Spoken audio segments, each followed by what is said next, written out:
오늘은 이사야서 제18강입니다. 하나님의 심판과 7년 환란기 그 5번째인데요. 이사야서 30장 18절에서 21절을 통해서 이제 저희는 7년 환란기, 지난주에는 전반기 3년 반을 했고요.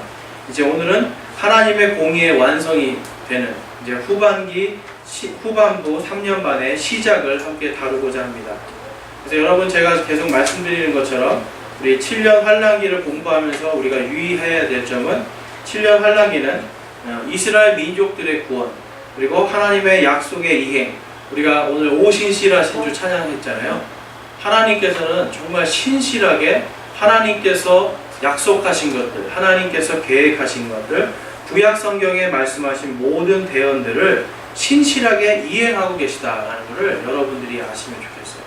그러니까 하나님께서는요, 우리를 신실하게 지켜주시는 것뿐만 아니라 신실하게 온 세계를 향한 하나님의 구원 계획을 마지막 한 걸음까지 신실하게 걸으신다. 그래서 이 야곱의 고난의 때, 예레미야서 30장 7절에 나오는 야곱의 고난의 때를 이제 하나님께서 마지막 우리가 알고 있는 7년 환란기 때 이루신다. 그래서 이제 여러분들이 잘 기억하셔서 이 7년 환란기가 누구를 위한 거라고요? 바로 야곱의 고난의 때, 이스라엘을 위해서 하나님께서 예비해 놓으신 7년의 그 시간이다. 그리고 신약 시대의 성도와 또한 교회들은 휴거를 받는 것이 데살로니가 전서 5장 8절에 나와 있죠. 그래서 우리가 교회와 성도의 휴거에 대해서 여러분들이 믿고 그것을 따름으로 인해서 7년 환란기에 대한 이 겁을 주는 이단들의 그러한 교리를, 이단들의 그런 악한 그 미혹들을 여러분들이 잘 이겨내기 바랍니다. 그리고 성경의 무호성에 대해서 제가 말씀을 드렸어요. 그래서 하나님의 말씀은 1.1획도 변함없이 신실하신 하나님이 모든 것을 다 이루시는데, 지금까지 구약 성경에서 하나님께서 어떤 뭐라고 하죠? 그러니까 어떤 상징들, 그러한 것들은 어떻게 돼요? 예수 그리스도를 통해서 다 실현이 됐죠. 그리고 상징들에 대해서, 특히 다니엘서에서 나오는 이런 상징들, 앞으로 미래에 있을, 이 지구상에 있을 그러한 일들, 심판들에 대한 것들, 그리고 지구상에 존재하게 될 왕국들에 대한 이야기들이 하나님의 말씀 그대로 이루어졌다는 것. 그렇기 때문에 하나님께서 이 요한계시록에 계시하고 있는 7년의 대환란기 역시도 하나님께서 문자 그대로 이루실 거라는 것을 여러분들께서 믿고, 성경에 정말 1.1획도 단 하나도 틀림없이 이루어질 것이다, 이것을 여러분들이 꽉 붙들고 믿고 계시면, 그러면 이단들이 말하고 있는 뭐라고 하죠? 그 비유풀이, 요한계시록을 우리 교회에서만 풀 수 있다 하는 이러한 그런 미혹들, 이러한 것들을 여러분들이 이겨낼 수가 있습니다. 그래서 이제 지난주에 제가 가만히 생각해 보니까 이사야서 29장 1절에 있는 그 아리엘이라는 부분을 말씀을 안 드리고 그냥 넘어갔어요. 그 이사야서 29장 1절에 보면 아리엘에게 다윗이 거하던 도시에게 화가 있을지어다 라고 이야기합니다. 그럼 여기 있는 이 아리엘이 지금 어느 도시를 얘기하는 거죠? 아리엘, 이거는 예루살렘의 별칭입니다. 그래서 아리엘이라는 뜻은 무엇이냐면 하나님의 사자, 하나님의 도시라는 뜻을 가진 이 예루살렘의 별칭이에요. 그러니까 앞으로 하나님께서 어떻게 하시겠다는 거예요? 아리엘에게 화가 있을 거다 라는 것을 지금 말씀하고 계시는 거예요. 그런데 이제 오늘 말씀 이사야서 30장 18절에서는 뭐라고 그러냐면, 그러므로 주께서 기다리시리니 이것은 그분께서 너희에게 은혜를 베풀려 하심이라 라고 이야기합니다. 그러니까 하나님께서는요, 지금 이사야서에서 여러분들이 이제 보시면 아시겠지만 진노, 하나님의 심판, 재앙, 이런 것들을 하나님께서 이스라엘에게 주시겠다고 약속은 했는데, 그 다음에는 항상 뭡니까? 이스라엘의 회복과 구원에 대한 것을 계속 말씀하시는 거예요. 그런데 오늘 말씀은 그냥 이게 회복과 그냥 하나님께서 그냥 회복해 주는 것이 아니라 뭐를 이야기하냐면 주는 공의의 하나님이시니라고 이제 이사야서 30장 18절에서 얘기합니다. 주는 공의의 하나님이시니 그분을 기다리는 모든 자들은 복이 있도다 라고 이야기합니다. 그러니까 하나님께서는 7년 동안의 대환란기 속에서도 어떻게 해요? 공의로운 하나님이시잖아요. 그러니까 7년 대환란기를 통해서 어떻게 다시 이스라엘을 회복시켜주고 예수 그리스도를 믿지 않았던 사람들이 정말 그때 가서 야, 이게 성경의 말씀이 정말이구나, 이것이 진리구나 라는 것을 깨닫고 돌아올 수밖에 없게 하나님께서 만드신다는 거예요. 그런데 인간은 너무나 악하기 때문에 하나님께서 이렇게 다 보여줘도 돌아오지 않는 사람들이 더 많을 거라는 거죠.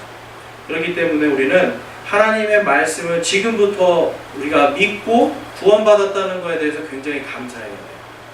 우리 지난주에 진노에 대해서 하나님께서 그 3년 반 동안 이 지구에 내린 엄청난 재앙에 대해서 우리가 배웠잖아요. 그때 어땠어요? 들어가고 싶으셨어요? 거기 가서 나도 살고 싶다 이런 생각 있으셨어요? 살 수가 없는데요, 인간이. 그래서 여기 보면 다시 한번 제가 좀 리뷰를 하면서 복습을 하면서 한번 이제 다시 살펴볼까 합니다. 그래서 여러분들에게 거기 제가 써놓은 것처럼 요한계시록을 읽을 때 항상 여러분들이 주의하셔야 되는 게 요한계시록은 시간 순서대로 쓰여진 책이 아니라는 거예요. 그러니까 시간 순서가 아니라 유대인들의 그 문학 기법처럼 기법에 따라서 먼저 중요하고 아주 큰 그림을 먼저 보여주고 그 다음에는 작은 그림들을 하나씩 하나씩 보여주시는 거예요. 그래서 요한계시록 이 6장의 말씀은 전체적인 큰 그림을 한번 보여주는 거예요, 성도들에게. 그래서 첫 번째 봉인이 딱 떼어지면 이 흰말이 나오죠. 흰말은 가짜 메시아, 적그리스도를 상징한다고 제가 말씀드렸습니다. 그래서 적그리스도는 하나의 관을 쓰고 활을 가지고 정복하고 또 정복하려 한다. 그런데 요한계시록 19장 12절에 나오는 예수님은 많은 관을 가지고 그 다음에 검과 철장을 가지고 세상을 다스리러 오신다. 그러니까 여러분 비슷하지만 항상 여러분 아셔야 되는 게 적그리스도는 예수님과 비슷하게 옵니다. 사탄마귀는 예수님과 비슷하게 해요. 가장 좋은 것을 비슷하게 제시를 하나 결국은 그 뒤에는 뭐예요? 사망과 멸망이 기다리고 있는 길을 항상 이 적그리스도와 사탄은 사람 앞에 내놓습니다. 그래서 주일 저녁에 우리가 창세기를 배우잖아요. 첫 번째로 우리가 항상 생각해야 되는 것은 창세기 때 나왔던 그 사탄의 계획은요, 창세 때부터 마지막 요한계시록 때까지 동일합니다. 그러니까 하나님의 말씀을 교묘하게 알면서도 모르는 척 하고 하나님의 말씀을 교묘하게 바꿔놓고 그러면서 어떻게 결론에는 너희가 정령 죽으리라 했는데 죽지 않는다 라고 이야기하면서 거짓 증언을 하면서 사람들을 미혹시키잖아요. 너희가 정말 죽는다 그러면 어때요? 싫잖아요. 오늘날에도 똑같습니다. 너희가 정말 죽는다 그러면 사람들이 싫어하잖아요. 그런데 사탄은 너희가 죽지 않는다라고 얘기합니다. 그래서 요즘에 많은 신학이 바뀌면서 어떤 게 나오냐면 지옥은 없다로 나옵니다. 지옥이 성경에 있습니까? 없습니까? 분명히 있습니다. 네, 스올이라는 말은 그 히브리어로 지옥이에요. 그런데 성경에 스올이라는 말을 지옥으로 번역을 하지 않고 그냥 스올로 하니까 사람들이 스올이 뭔지 모르는 사람이 많아요. 그래서 미국에서도 ESV, 그러니까 잉글리시 스탠다드 버전에는 거기에 스올로 딱 써놨어요. 그래서 미국 사람들한테 딱 보여주고 스올이 뭔 줄 아냐? 그러면 전부 다 모르겠는데 그래요. 그러니까 성경에 스올이라고 써있어서 자 스올 이게 무슨 뜻이냐 그러면 미국 사람들이 모른다고 해요. 근데 그거를 정확하게 우리는 지옥, 헬이라고 딱 번역을 하면 어때요?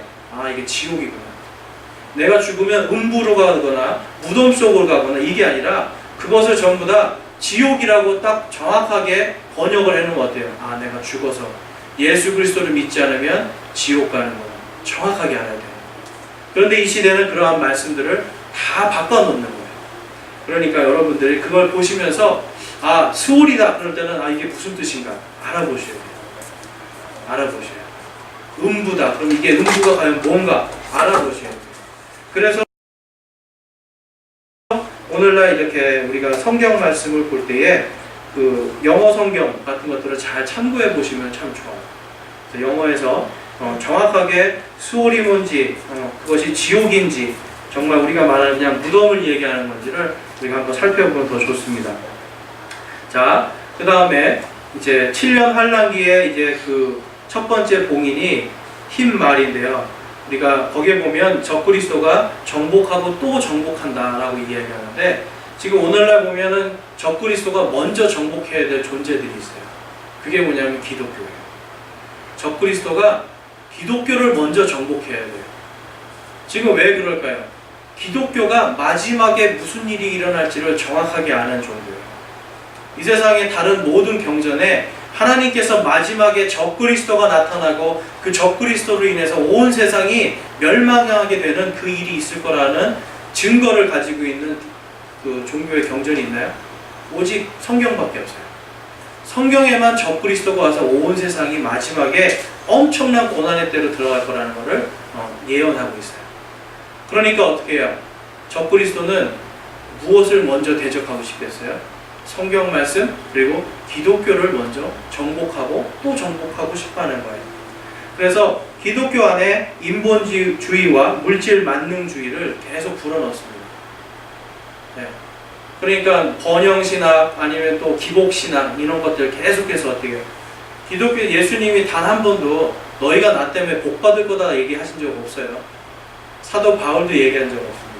너희가 내 이름으로 인하여서 핍박받고 고난받을 거라고 말씀하셨어요. 예수 그리스도를 믿는 길은요, 핍박받고 고난받으면 정상이에요. 그런데 예수 그리스도를 믿는데 온갖 거를, 세상 거를 다 누리고 산다? 그러면 조금 생각해 봐야 돼요. 물론 주님께서 그 사람을 쓰기 위해서 주실 때가 있어요. 그 사람을 쓰시기 위해서. 그런데 구약 성경을 가만히 보세요. 어떤 사람들, 그러니까 하나님의 사람들을 살리기 위해서 하나님은 악인들을 축복해 주십니다. 이집트를 축복해 주심을 통해서 어떻게 해요?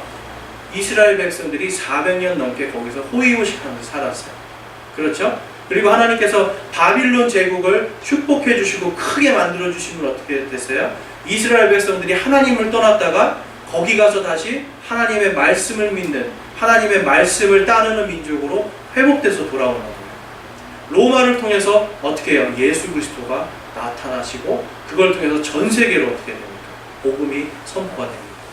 그러니까 성경에서 하나님께서 엄청난 물질적인 그러한 부와 명예를 주시는 그러한 사람들은 뭐냐면 하나님의 사람들을 살리고 하나님의 그 복음이 전파되게 하는데 도움을 주기 위해서 주시는 거예요. 그런데 그렇게 되려면 세상에 이 세상 권세를 잡고 있는 건 누구예요? 마귀예요. 그러면 사탄 마귀의 시스템 안에 있는 사람들은 그러한 불을 거머쥘 수 있습니다.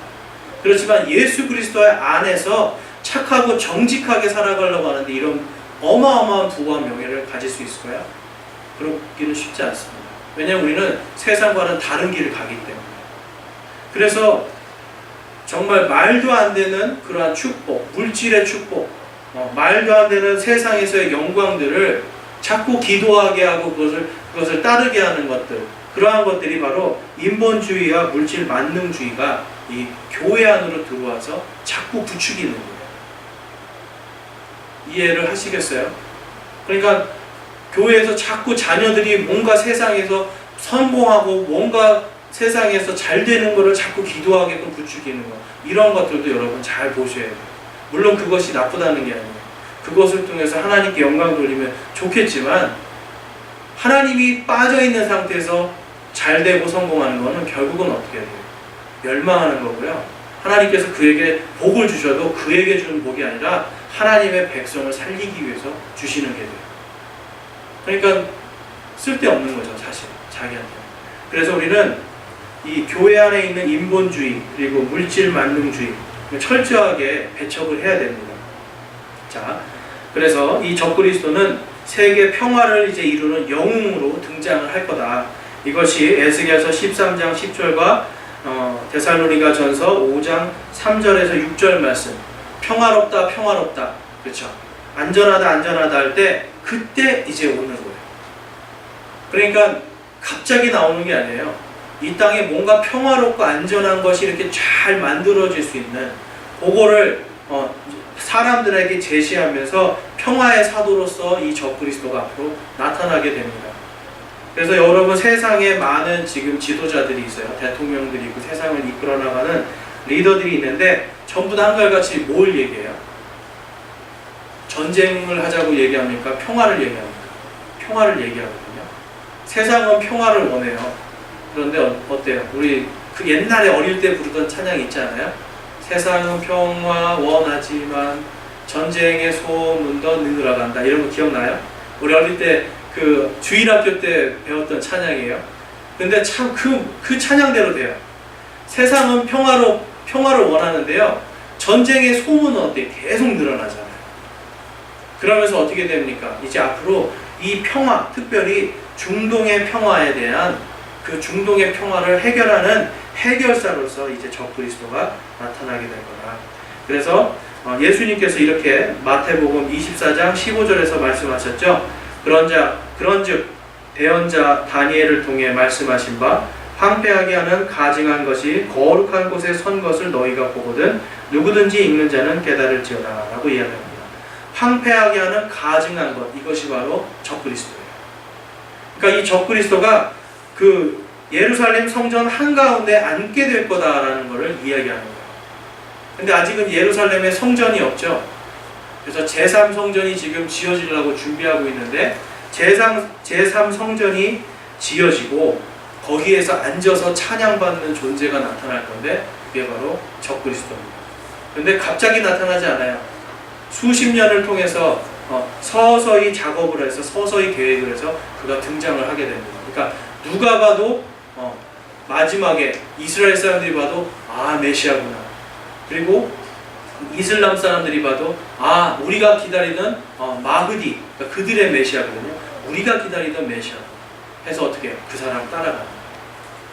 그러니까 누가 봐도 가장 평화롭고 가장 아름다운 모습으로 올 거다. 여러분들이 그렇게 생각하시면 좋겠습니다. 그래서 아까 이제 적그리스도가 먼저 정복해야 되는 게 그리스도교. 그래서 우리 기독교를 먼저 정복해야 되는데 이 사람은요 기독교에 거짓된 화합을 이룰 것이에요. 기독교가 화합되게 만들 거예요. 지금 우리나라에만 해도 벌써 장로교회가 교파가 몇 개죠? 200개가 넘죠. 그거에다가 여러 가지 교파를 다 합치고 나면 한 300~400개 이상의 지금 다 갈라져 있거든요. 전 세계. 다 갈라져 있어요. 근데 갈라져 있는 것들을 다 하나로 이제 뭉쳐버리는 거예요. 다 뭉쳐버리고 거기에 이단들도 뭉쳐버리고 가톨릭도 뭉쳐버리고 다 뭉쳐버리는 거예요. 그래서 우리가 하나가 되자, 화합하자, 이제 이런 쪽으로 나가게 됩니다. 그런데 이것은 거짓 화합이라는 걸 여러분들이 아셔야 돼요. 그래서 믿음이 아닌 자신의 행위로 구원받는 거짓 복음으로 다 화합시킬 수가 있습니다. 그러니까 오직 예수라는 말만 빼면 돼요. 오직 예수. 그래서 제가 미국에 있을 때 알고 있던 한 분이 그 병원에서, 큰 병원에서 거기에서 이제 그 원목으로 있는데 이슬람, 힌두교, 불교, 기독교, 천주교 다 모여가지고 같이 예배드려요. 같이 기도해요. 똑같이. 그런데 그 사람 거기에는 룰이 하나가 있어요. 뭐냐면 무조건 예수 그리스도의 이름으로라는 말만 빼자는 거예요. 그러니까 예수님의 이름만 빼면 우리는 언제든지 같이 예배할 수 있다. 딱 그렇게 되는 거예요. 아멘도 해요. 거기 가면은 이 스님들이 아멘 해요. 그 목사님이 기도하면 마지막에 아멘 해요. 근데 뭐만 빠져요? 예수님의 이름으로만 빼버리는 거예요. 그러면 우리는 다 할 수 있다는 거예요. 그러니까 시대가 지금 모든 종교가 어떻게 됩니까? 하나로 가는데 뭐만 빼면 돼요? 예수님만 빼면 돼요. 그러니까 예수님만 빼면은 기독교뿐만 아니라 모든 종교를 다 화합시켜버릴 수 있어요. 그런데 기독교는요, 구원론과 기독론만 바꿔놓으면 다 화합할 수가 있어요. 그러니까 여기 제가 거기에 보면은요, 제가 세 사람을 사진을 해놨죠. 한 사람은 도올 김용옥이고, 한 사람은 김세윤 박사라는 사람이고, 한 사람은 이 사람이 윤홍식, 갑자기 윤홍식이라는 사람이에요. 자, 김용옥 이 사람은 지금 거기에 보시면 알겠지만 한신대학교 석좌 교수죠. 한신대학교가 무슨 학교죠? 신학교예요. 신학교로 시작된 학교예요. 근데 거기에 석좌 교수인데 김용옥이 주로 하는 게 뭡니까? 도마복음, 그래서 이 사람이요 요한복음도 막 강해를 하고 엄청나게 해요. 근데 이 사람이 예수님을 어떻게 생각할까요? 나의 주 나의 하나님 구세주로 생각할까요? 그렇지 않습니다. 그 다음에 그 옆에 있는 김세윤이라는 박사가 있어요. 미국의 아주 유명한 플러 신학교를 나온 사람이에요. 그리고 맨체스터 대학교에서 신학 박사를 받았습니다. 자, 이분이 지금 현재 총신대학교 신학대학원 원장이고요. 총신대학교 신학대학원 교수고요. 아세아 연합신학대학교 교수입니다. 그런데 이 사람이 말하는 게 뭐죠? 예수 믿고 천국에 간다 하는 것은 구원파 복음이고, 우리가 구원을 받은 다음에 우리가 죄를 지면 하나님이 즉시 우리의 구원을 어떻게 해요? 탈락시켜버리는 거예요. 그래서 죄 짓지 않고 끝까지 예수님이 재림하시는 그날까지 죄 짓지 않고 거룩하게 살라고 계속 노력을 해야 그때 가서 구원받을 수 있다는 건데, 예수님 앞에 가봐야 하는 거예요. 여러분, 구원이 예수님의 단번 속죄를 인해서 이루어졌습니까? 아니면 우리가 그 구원을 이루어감을 통해서 구원을 얻습니까? 성경에서는 예수님이 단번에 죽으심으로 누구든지 그분을 믿는 자는 구원을 받는다고 이야기하는데, 지금 이 사람은 뭐냐면 끝까지 견뎌야 된다는 거예요. 구원을 이루어 나가기 위해서 나의 노력과 나의 힘이 들어가야 된다는 거예요. 그래서 예수님을 믿는 믿음으로 구원받는다는 것은 잘못됐다는 걸 계속 가르치는 사람이에요. 이 사람이 지금 가르치는 학교가 어딘지 한번 잘 보시면 좋겠습니다. 그 다음에 거기에 보면 이제 윤홍식이라는 사람이 나와요. 거기에 보시면 뭐라고 써있죠? 요한계시록 14만 4천 명과 새 예루살렘, 오직 예수 특강 나와있죠? 뭔가 예수님을 잘 믿는 사람인 것 같죠? 근데 이 사람은 그 단군을 믿는 사람이에요. 네. 단군을 믿는 그 우리나라에 여러 가지 종교가 있어요. 그 중에 이제 하나를 이제 이 사람이 믿는데, 아주 교묘하게 인문학이라는 거, 이 사람을 뭘 중심으로 하냐면 양심을 중심으로 복음서를 다 풀어요. 그러니까 예수님의 복음은 지금 예수님 믿고 천국 간다는 그런 복음이 아니라, 예수님을 믿는 믿음을 통해서 양심이 깨어나고 그 양심을 내가 바라보고 양심대로 살아가도록 하는, 이 땅에서부터 벌써 너희의 마음에 하나님의 왕국이 있다라고 하는 그 말을 가지고 어떻게 해요? 내가 양심껏 잘 살면 구원받을 수 있다. 그래서 이 사람은 온갖 종류의 그 종교를 다 섭렵한 사람이에요. 아주 똑똑한 사람이에요. 제가 이 사람 거를 한번 들어봤는데 온갖 거를 정말 다 알아요. 야, 정말 학식이 뛰어나다. 그러면서 생각했어요. 야, 나도 이만큼은 알아야겠구나. 그런데 그 학식의 끝에서 뭐냐면, 이 사람은 예수님이 아니라 나의 양심이 바르게 서야 그것이 천국이라는 거예요. 그것이 구원이라는 거예요. 아니죠. 하나님은 우리의 양심을 물론 양심이 하나님께 반응하게는 하지만 그걸로 구원받는 건 아닙니다. 오직 예수님의 보혈의 피로 가는 거예요. 자, 그래서 거기 밑에 보면 독일의 신학자 브레데라는 사람이 이런 얘기합니다.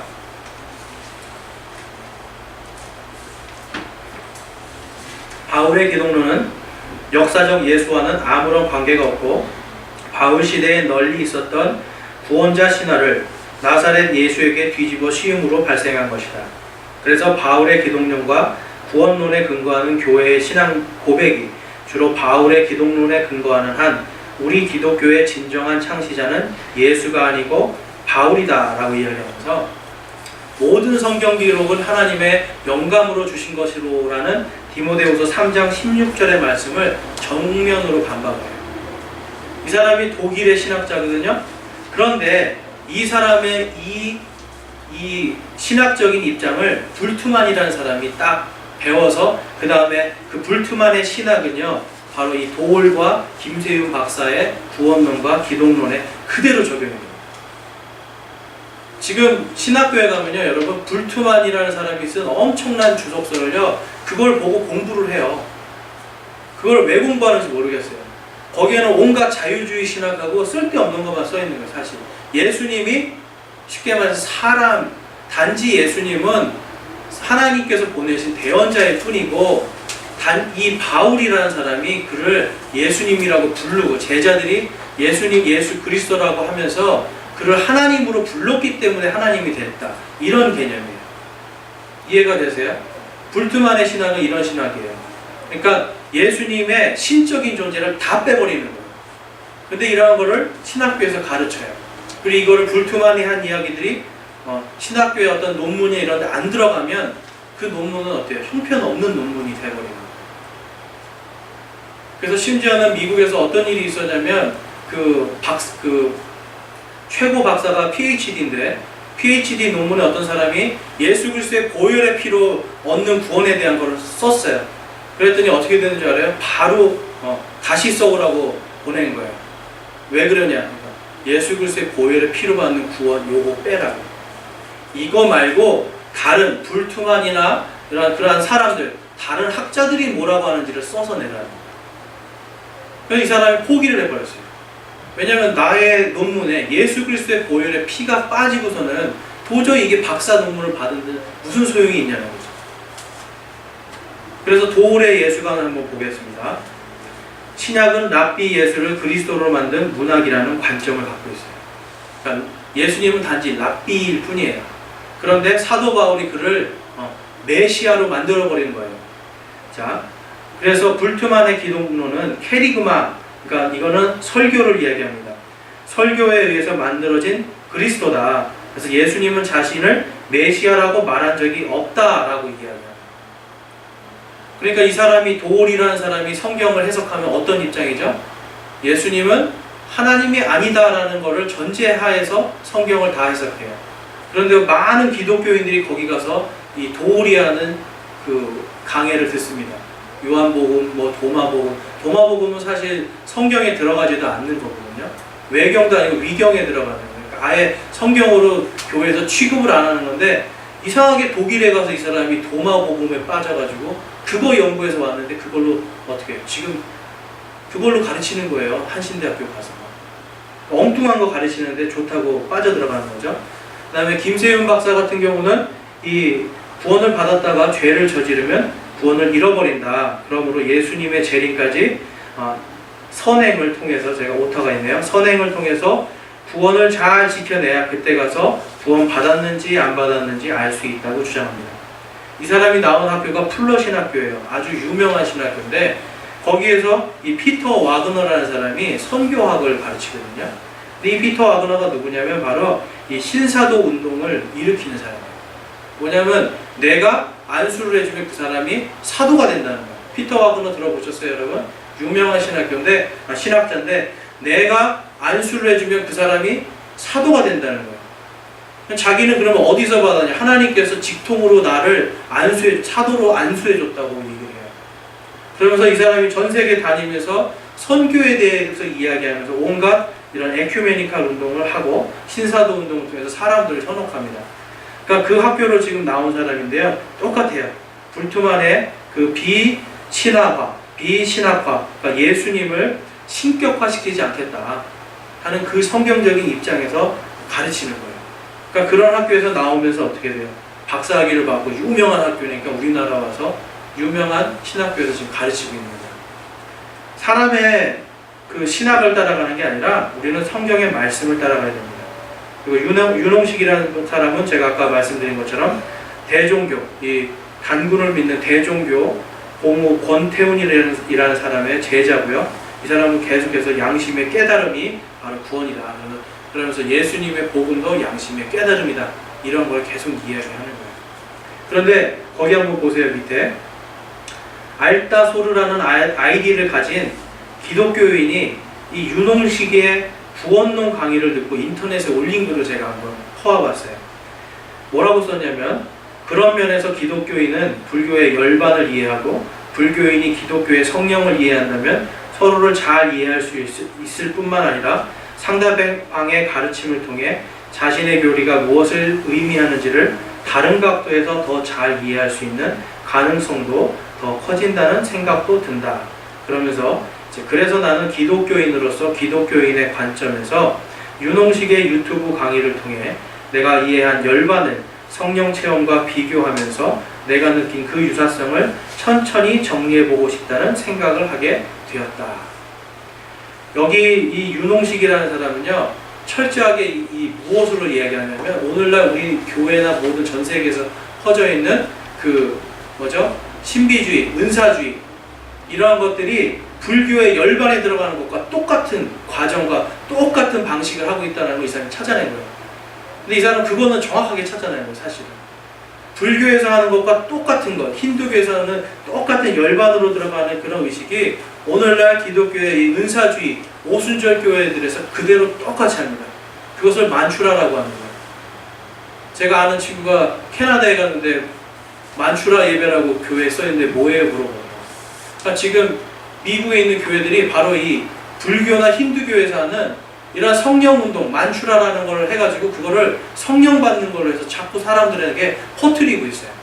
그러니까 그거랑 불교의 열반에 들어가는 방법이 똑같다는 거예요. 제대로 보긴 봤는데 이 사람의 강의에는 어때? 항상 그 예수님이 아니라 자기 양심이라는 거예요. 그러니까 엉뚱한 구원론이 들어가 버리니까. 근데 그걸 어떻게 해요? 교회에서 가르쳐 주질 않으니까 이렇게 아따루소르라는 이런 사람은 어떻게 해요? 계속 유튜브에 가서 이 사람 거를 들으면서 어떻게 해요? 불교의 열반과 우리의 성령 체험이 똑같은 거구나 라고 하면서 이런 사람들한테 미혹해서 싹 넘어가 버리는 거예요. 그러니까 여러분 이런 거 조심하셔야 되고, 그 다음에 거기에 보면 이제 요번에 이건 작년에 있었던 얘기입니다. 작년 2017년에 이제 진리의 사랑에서 떨어져 나간 2017년 한국 이제 신학대학의 서울대라고 불리는 광나루 장신대예요. 거기에 광나루에 있는 장신대에 무지개 사건이 일어납니다. 여러분 무지개 사건 들어보셨어요? 거기에 보시면 그림에 무지개 그림이 그려져 있죠? 지금 미국에 가면 교회들마다 이 무지개가 걸려 있는 데가 있어요. 이제 앞으로 우리나라에도 걸리게 될 거예요, 여러분. 이 무지개가 걸려 있는 교회는 절대 가시면 안 되는 교회예요. 뭐냐면 동성애를 지지한다 라고 하는 교회들이에요. 그런데 동성애를 지지하는 교회들은 전부 다 뭐에 동참을 하냐면 종교통합운동에 다 지지를 하고 거기에 동참해요. 그러니까 앞으로 우리나라도 이제 멀지 않았습니다. 왜냐하면 지금 장신대에 있는 학생들이에요. 장신대에 있는 총학생의 학생들이 지금 장신대 안에 있는 그 채플룸에서 동성애를 찬성하고 동성애를 지지하는 모임을 가진 거예요. 이게 장신대 무지개 사건입니다.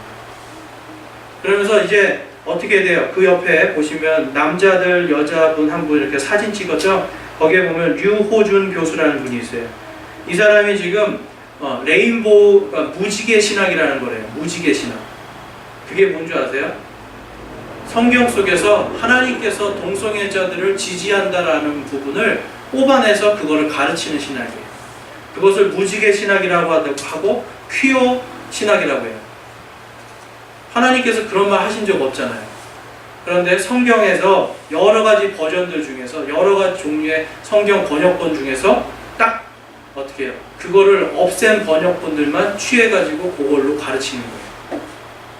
그러니까 진리가 없어지는 거죠. 그리고 가운데 있는 이 남자분, 하얀 머리 있는 백인, 이 사람이 주 강사였습니다. 그래서 거기에 보면 이게 지금 그 장신대에 유명한 교수들이 다 거기 나와 있는 거예요. 장영일 교수, 배이숙 교수, 그 다음에 류호준 박사, 하경택, 전부 다 뭐예요? 독일에서 배운 사람들이고 거기서 박사학위 받아온 사람들이에요. 이런 사람들이 아이들을 가르치니까 어떻게 되겠어요? 장신대의 학생들이. 이게 동성애가 하나님께서 싫어하는 건지 뭔지 구별이 안 돼요. 성경을 제대로 볼 수가 없는 거예요. 그리고 이런 사람들이 하는 어떻게 해요? 종교통합운동 그대로 따라가는 거예요. 그러니까 학교에서 교수들이 썩었죠. 그러니까 학생들이 다 썩어가는 거예요. 그 옆에 보면 바로 지지난주입니다. 무지개 예수. 이 서울에서 이 동성애 축제가 열렸죠. 거기에 보면 지금 보면 신부들이에요. 앞에 성공회하고 캐톨릭 신부들이고, 그 다음에 하나는 강남 향림교회를 담임하고 있는 여자 목사님이에요. 무지개 딱 걸어놓고 지금 그 옆에 있는 사람들 있죠. 많은 사람들 다 지금 동성애자들이에요. 그 사람들하고 같이 가면서 거리에서 퍼레이드 하면서 동성애자들 사랑한다고. 그래서 무지개 예수라는 거를 이 사람들이 얘기하는데 뭐냐면 예수님은 게이다. 예수님은 동성연애자다. 그거를 얘기하는 거예요. 동성연애자들이요, 예수님이 12제자들하고 공생애 했잖아요. 그거를 동성애 했다고 봐요, 이 사람들. 얼마나 악한 사람들. 그런 사람들이 지금 뭐예요? 하나님을 믿는 목사와 신부들이라고 나와가지고 이렇게 퍼레이드를 하면서 동성애자들을 사랑하자. 예수님도 동성애자였다. 하나님과 동조해서 지금 이러한 일들을 벌이는 겁니다. 이런 사람들이 여러분들이 말만 하면 알만한 신학교를 다 나온 사람입니다. 근데 왜 이렇게 됐어요? 신학교가 변질이 되기 때문에. 예수 그리스도의 기독론 그리고 예수 그리스도의 구원론을 조금만 바꿔놓으면 이러한 일이 발생하는 거예요. 그 다음에 옆에 보면 남자분 이렇게 여기 써있죠. 거기에 한번 한국말로 이렇게 써 있습니다. 하나님이 당신의 형상대로 퀴어를 창조하셨다. 퀴어가 뭐냐면 동성애를 얘기하는 거거든요. 하나님의 당신의 형상대로 동성애를 창조하셨다라고 지금 이 신부가 있죠. 그 옆에는 다 목사들이에요. 그 교회의 중직자들이에요. 이러한 사람들이 지금 WCC 운동하면서 지금 광화문에 나와서 이거를 피켓을 들고 선포를 해버리는 거예요. 여러분, 하나님께서 남자와 여자를 창조하셨습니까? 아니면 남자와 남자를 창조하셨습니까? 여자와 여자를 창조했나요? 남자와 여자를 창조하셨죠. 그래서 한 가정이 되게 하셨죠. 그런데 이 사람도 지금 목사라는 사람들이, 신부라는 사람이 뻔히 성경을 알고 있다고 하는 사람들이 어떻게 돼요? 신학이 잘못돼 버리니까 동성애자들을 창조했다 이렇게 말해버리는 거예요. 그 옆에 또 사진을 그 뒷장에 그 옆 뒷장이죠. 보면 이제 거기 보면 이제 요번에는 이 절에서도 이렇게 다 참가를 했어요. 절에서도 이제 앞으로는 이슬람에서도 참가하고 힌두교에서도 참가할 거예요. 동성애를 지지한다라고 하는 이제 힌두교인들, 이슬람교도들 이제 다 튀어나오기 시작해요. 결국은 어떻게 해야 돼요? 여러분, 적그리스도가 기독교를 정복하고 정복하는데 지금 굉장히 중요하게 이 동성애를 쓰고 있습니다. 하나님의 말씀을 지금 다 망가뜨려 버리는 거예요. 그래서 고린도후서 6장 15절에 보면 이 사도 바울이 적그리스도를 벨리알이라고 부릅니다. 벨리알은 뭐냐면 당시에 이 동성연애하는 남색신이에요. 남색신. 말세의 큰 배도와 동성애 확산에 대해서 이야기하고 있는 겁니다. 당시에 고린도가 동성애의 중심지였거든요. 그래서 고린도인 같다라는 말은 뭐냐면 동성애 하는 사람이다, 이런 뜻이었어요, 당시에. 그러니까 고린도후서에 이 말씀이 나온 이유가 있겠죠. 그래서 성도들만 지금 모르는 거예요. 성도들만 몰라요. 교회에서 이런 거를 가르쳐주지 않으니까 적그리스도에 대해서 마지막 환란기에 앞두고 어떤 일들이 발생할지에 대해서 말을 안 해주니까 성도들이 모르니까 성도들이 내는 헌금들이 어떻게 됩니까?